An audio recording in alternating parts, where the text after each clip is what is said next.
자, 2022년 9급 공무원 세법 문제야. 비교적 어렵지 않게 지금 출제가 된 것 같아. 자, 문제 1번 봐. 부가세법상 재화 수입에 대한 설명으로 옳지 않는 건 그런데 우리가 부가세 과세 대상은 사업자가 공급하는 재화 용역 그리고 재화의 수입인데 이 4번에 말이야. 수입하는 자의 부가세 납세지는 세관 소재지야. 수입을 신고하는 세관 소재지인데 거기서는 지금 수입자의 주소지라고 그랬잖아. 그래서 그게 잘못된 거야.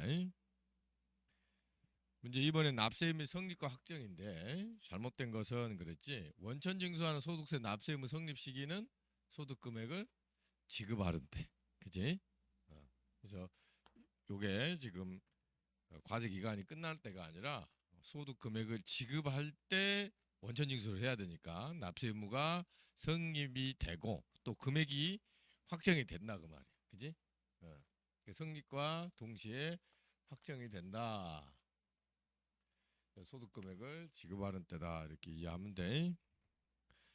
문제 3번에 국세기본법상 용어인데 잘못된 것은 그랬지. 1번은 납세 의무자와 국세를 징수해서 납부할 의무자 지는 자를 말한다. 납세자란 납세 의무자 플러스 징수 의무자다 하는 얘기인데 거기 연대 납세 의무자를 제외한다 그랬거든. 아니야. 연대 납세 의무자 포함이 되는 거야.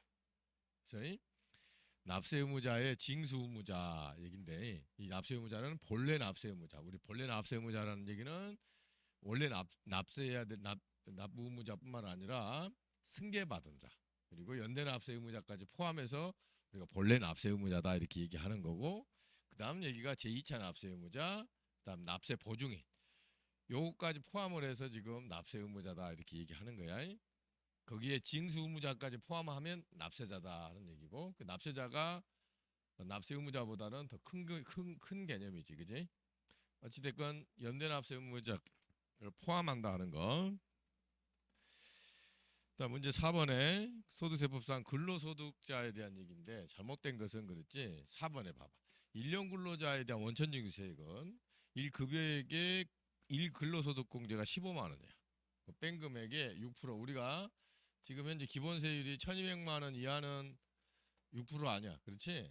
거기에 바로 그 금액을 원천징수하는 게 아니라 근로소득세액공제 있어. 산출세액의 55%만큼. 그래서 거기서는 지금 근로소득 세액공제를 적용하지 아니한다 그랬는데 아니야. 산출세액 55%만큼 근로소득 세액공제를 적용한다 하는 얘기.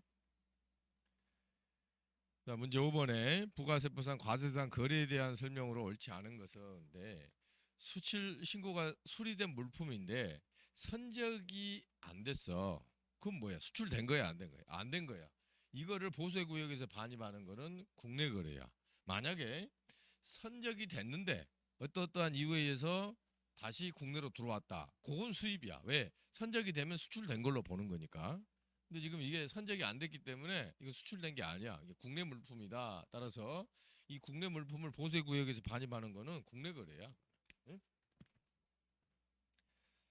자, 문제 6번에 양도소득에 대한 범위에 대한 설명으로 옳은 것은 그랬는데 자, 토지 건물 양도소득은 당연히 양도소득에 해당이 되고 그다음에 등기되지 않은 부동산 임차권인데 등기된 것만 이거는 등기된 부동산 임차권의 양도는 양도소득인데 등기가 안 된 거는 임차권 자체에 확인하기가 쉽지가 않기 때문에 양도소득으로 보지 않는다는 거. 그다음에 지상권 양도를 발생한 소득은 양도소득에 포함되지 않는다. 아니야. 지상권 양도는 말이야. 양도소득에 포함이 되는 거야. 우리 지상권이라는 거는 토지 위에 공작물을 설치할 수 있는 권리를 말하는 거야. 이 지상권 자체를 양도하는 거는 부동산을 양도하는 걸로 보는 거야. 그런데 지역권은 말이야. 지역권은 자 내가 이 갑이라는 사람이 여기 토지를 보유하고 있고 맹지야 을이라는 사람이 그러면 이렇게 요 갑이 허용을 해줘야만이 이 토지를 쓸 수가 있단 말이야. 이 지역권은 말이야 그 자체로 양도할 수가 없지. 양도 안다 그러면은 어 부동산을 토지를 양도하면서 같이 양도를 해야 되지 이것 자체만으로는 양도하기가 어렵다 그 말이야. 그래서 양도소득으로 보지 않는다는 거. 그러니까 지상권은 그 자체로 양도가 가능하기 때문에 이거는 양도소득으로 보지만 지역권의 양도는 지역권 자체만으로는 양도가 불가능해. 그 토지 자체를 양도를 해야 되기 때문에, 그치? 그래서 이건 양도소득으로 보지 않는다는 거. 그다음에 이 지상권 지역권 설정 대여 소득이야. 자, 이 요거는 양도고 말이야. 이 설정 대여는 여러분들 그거 생각하면 임대라고 생각하면 돼. 임대. 응? 자, 임대 소득인데 공익 목적은 기타 소득. 그 외에는 사업 소득이다. 알겠지? 어. 그다음에 영업권 양도. 영업권 자체 양도. 그러니까 이 영업권이라든지 산업 재산권이라든지 이런 무형 자산을 양도를 하게 되면 기타 소득이야. 응? 근데 사업용 고정자산, 토지 건물 같은 이 사업용 고정자산과 함께 양도하는 영업권은 이거는 부동산 양도소득으로 나 그런 얘기야. 그래서 이 양도소득 관련해서 여러분들 이 내용 이렇게 정리를 해. 자, 문제 7번에 법인세법상 접대비하고 기부금 얘기인데 지금 잘못된 게 3번이거든. 자, 법인세법에서 현물 기부를 했을 때 법정 기부금하고 특수 관계가 없는 자에 대한 지정 기부금은 장부 금액으로 하는 거예요. 왜냐? 이게 송금의 산입될 확률이 높기 때문에 금액을 낮추려고 이렇게. 근데 특수 관계가 있는 지정 기부금하고 비지정 기부금은 이거는 송금 부인될 확률이 높거든. 그래서 이 금액을 크게 하는 거야. 시가나 장부 금액. 그래서 법인의 경우에는 이 기부 자체를 그렇게 장려를 하지를 않아. 가부적이면은 법인의 경우에는 기부를 억제한다 이렇게 생각을 해. 근데 소득세법이에요. 개인의 경우는 말이야. 개인의 경우는 이 현물 기부했을 때 둘 중에 큰 금액으로 해. 그 얘기는 큰 금액으로 해서 기부금 공제 금액이 커지도록. 이 얘기는 개인의 경우에는 기부를 장려하는데 법인의 경우에는 기부를 억제한다. 이렇게 여러분들 수업 목적상 이렇게 기억을 하는 게 좋겠다는 얘기야. 자, 문제 8번에 옳은 것만 고르는데 지금 니은, 디귿, 리을은 다 맞는 얘기인데 기억이 잘못됐어. 그럼 기억은 그렇게 생각하면 돼. 송금에 산입된 금액이 환급이 되면 입금 산입이야. 송금 불산입액이 환급이 되면 입금 불산입이야. 그래서 요거는 기본적인 세무조정 내용이지. 그러니까 이거는 여러분 충분히 이해할 것이고 니은은 말이야. 그게 자본 감소했을 때 초과 금액인데 이게 뭐야? 감자 차익을 얘기하는 거지. 감자 차익은 입금 불산입니다 하는 얘기. 그다음 외국 자회사로부터 수입 배당금이 포함되어 있을 때 그 법인세 자체 세액 공제 대상이 되는 금액은 입금으로 본다. 자, 이게 간접 외국 납부세액 공제인데 이게 뭐야? 수입 배당금 자체는 세후 금액이야. 그러니까 수입 배당금에 포함된 법인세액인데 그것만큼은 입금 산입을 해서 이 배당금 자체를 세 전으로 돌려야 돼. 그러면서 요 금액 자체를 외국납세액 공제로 세액 공제해 주는 거예요. 요거는 우리 소득세법에서 그로스업 얘기하는 거하고 똑같아. 간접 외국납세액이 그래서 맞는 얘기고. 채무 면제로 인한 부채 감소액 중에 이월 결손은 보존하면 입금에 산입하지 않는다. 자산 수중이익, 채무 면제이익 있지. 자산 수중이익, 채무 면제이익인데 원래 입금이야. 입금인데 결손금하고 상계 제거를 하게 되면 이거는 입금으로 보지 않는다 하는 걸.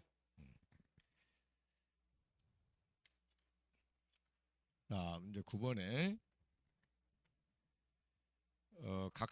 각 사업로 소득금을 계산해 보라 그래서 당기 순이익이 지금 1억인데 여기에 토지 평가이익 1천만 원을 수익으로 계산했는데 법률에 의한 평가이익이 아니야. 우리가 법률에 의한 평가증은 세법에서도 인정을 해. 응? 법에 의한 거.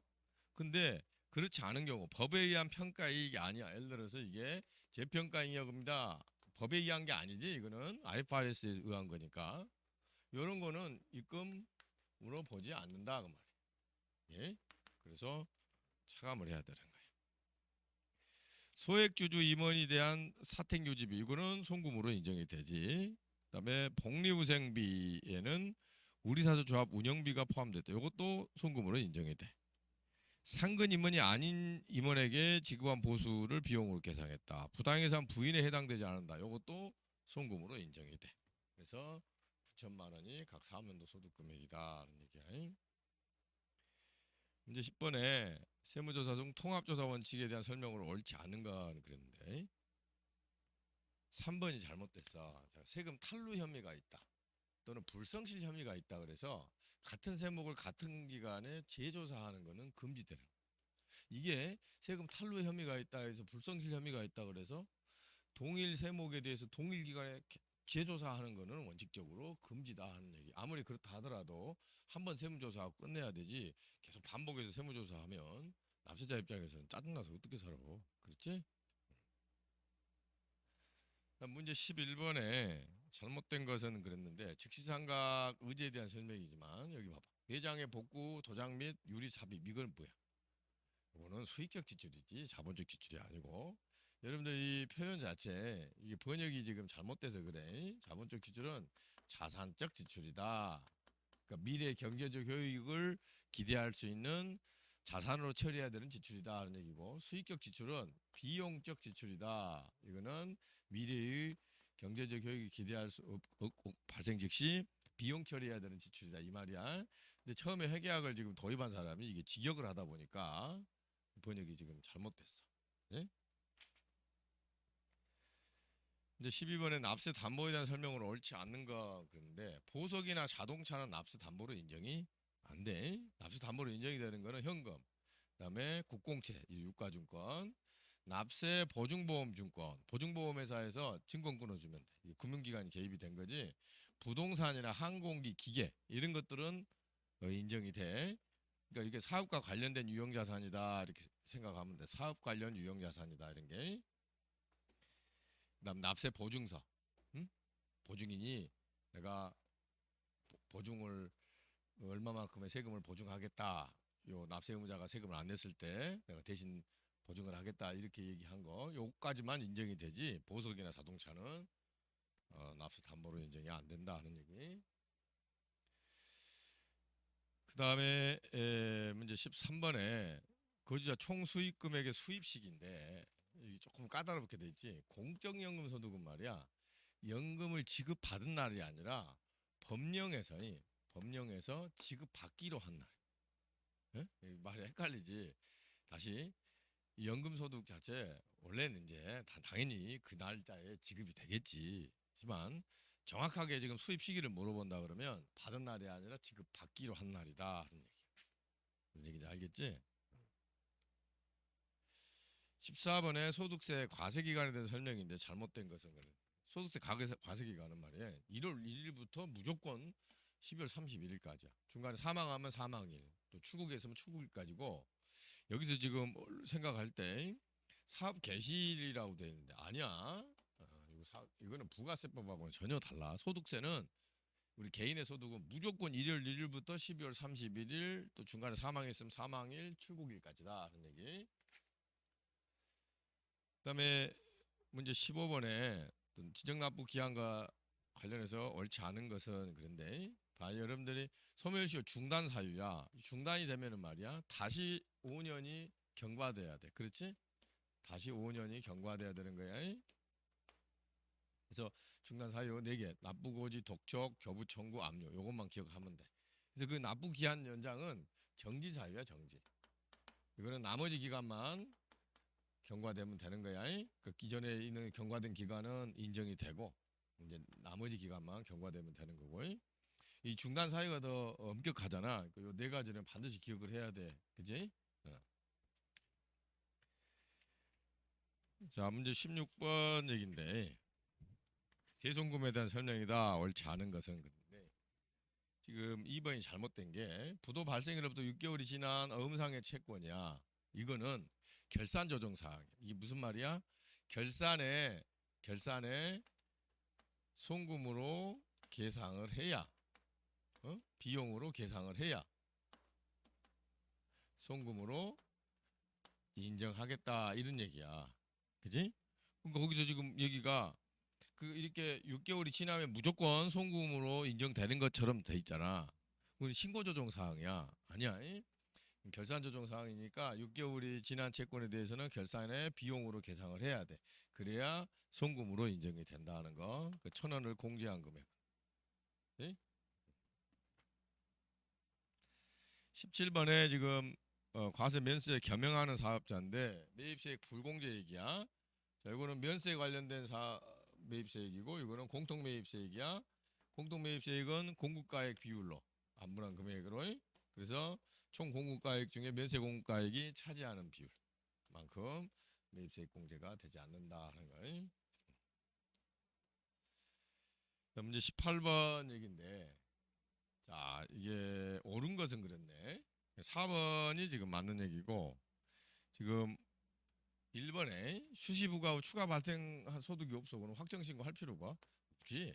거기서는 지금 확정신고 해야 되는 것처럼 하는데 아니 내가 추가로 발생 소득이 없는데 이미 수시부가 됐고 그러니까 요거는 뭐 상식적으로 생각해도 되는 거야. 부담부 중에 양도소득인데 원래 이 부동산 양도소득에 대해서는 양도소득이 발생한 달의 말일부터 2개월 이내야. 하지만 이 부담부 증여 양도소득에 대해서는 3개월이라고 그랬어. 왜 그럴까? 그거는 이 증여세 자체의 신고 기한이 3개월이기 때문에 거기다 맞추려고 했던 거야. 그래서 이거 하나 주의하고. 그다음에 과세 전 적부 심사는 말이야 90일이 아니고 통지를 받은 날부터 30일 이내에 제기해야 된다 하는 거 그거 잘못된 거야. 이제 19번에 영효구 공급 시기에 관련된 설명으로 옳은 것은 그렇네. 자, 1번에 말이야 이 영효구 경우에 영무 제공이 완료된 때가 원칙이야, 그지? 또는 계속적 공급의 경우에는 대가를 받기로 한 때인데 요걸 적용하기 힘들어. 그럼 뭐다? 공급가액이 확정된 때. 영무 제공이 완료되고 공급가액이 확정된 때. 이게 세금계산서 발급일로 7일 이내에 대가를 받았으면은 세금계산서 발급일이 공급시기다. 그러니까 내가 공급하기 전에 미리 세금계산서 선발급을 한 거야. 이거 인정될 거냐 안 될 거냐? 30일 이내에만 대가 수령하면 이 발급일 자체를 공급 시기로 본다 하는 거예요. 그 다음에 4번 얘기가 좀 잘못된 게 지금 완성도 지급 조건부 이게 이제 진행 기준이야. 내가 공사를 한 것, 내가 용역 행위를 진행한 것만큼 받기로 돼 있다는 거. 중간 지급 조건부 요거는 6개월 이상 3회 이상. 그지? 6개월 이상 3회 이상. 이 완성도 지급 조건부는 진행 정도에 따라 돈을 받기로 했을 때. 요 경우에는 말이야. 영무 제공이 완료된 날 이후에 받기로 했다. 지금 영무 제공이 완료됐잖아. 그지? 그 이후에 받기로 한 거는 이거는 영무 제공이 완료된 날을 공급 시기로 보는 거예요. 그러니까 요 경우에는 원칙적으로 대가의 각 부분을 받기로 한 때. 응? 받기로 한 때가 원래 공급 시기인데 영무 제공을 먼저 다 해버렸어. 그러면 이 영무 제공이 완료된 날이 공급 시기다 그런 얘기야. 원칙은 대가의 각 부분을 받기로 한 때지만 상황이 바뀌어서 내가 영무 제공을 끝내버렸어. 또는 재화의 공급이라고 하면 재화를 인도해버렸어. 이러면은 재화의 인도일 또는 용역 제공 완료일이 공급 시기가 된다 하는 얘기. 자, 문제 20번 얘기인데 기타 소득 금액을 구해봐라. 종합과세되는 기타 소득 금액인데 거기 산업재산권 양도 필요경비가 60%야. 그 60%하고 실제 필요경비하고 둘 중에 큰 금액이니까 거기 지금 150만 원인데 60%가 더 크잖아. 그치? 또 문해 창작품 이것도 일시적 인적 영역 제공 소득인데 여기도 60%가 필요경비야. 그럼 거기서는 지금 실제 확인된 필요경비가 100만 원이라는데 이게 더 크잖아. 180이니까. 고용관계 없이 다수인에게 일시적으로 강연을 하고 받은 강연료 이것도 일시적 인적 영역 대가야 400만 원이고 여기 60%를 필요경비로 인정을 해줘. 그러니까 또 실제 필요경비와 둘 중에 큰 금액이다 하는 거. 그다음 직무방문형 보상금인데 500만 원까지는 비과세야. 그러니까 네 번째 얘기는 그거는 과세되지 않는 거고 그렇게 했더니 기타 소득 금액이 총 400만 원이다. 알겠지?